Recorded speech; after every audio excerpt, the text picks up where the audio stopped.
We begin this morning with the latest in the Middle East, where the U.S. and Iran are sending conflicting signals over peace talks.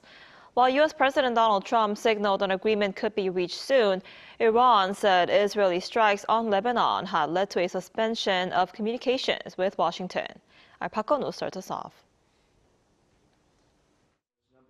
U.S. President Donald Trump said there could be an agreement with Iran over the next week to extend the ceasefire and reopen the Strait of Hormuz. Speaking to ABC News on Monday, Trump said that although it's not a simple deal for both sides, an agreement could be even better than a military victory.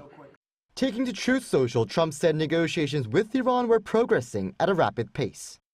Earlier the same day, Iran's semi-official Tasnim news agency reported that communications with the U.S. to end the war had been suspended in response to Israeli attacks in Lebanon.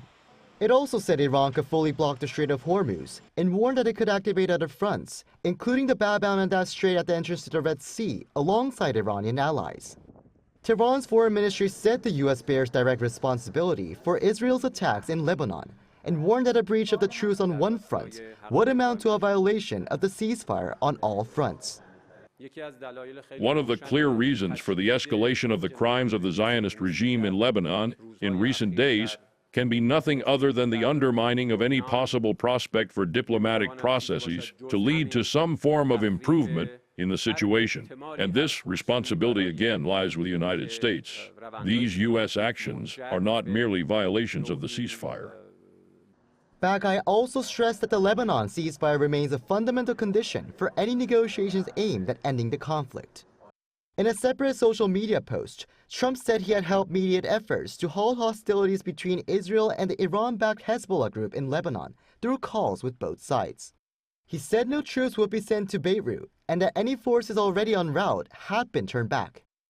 Israeli Prime Minister Benjamin Netanyahu agreed to cease attacks, but warned that Israel would resume strikes if Hezbollah continued its operations.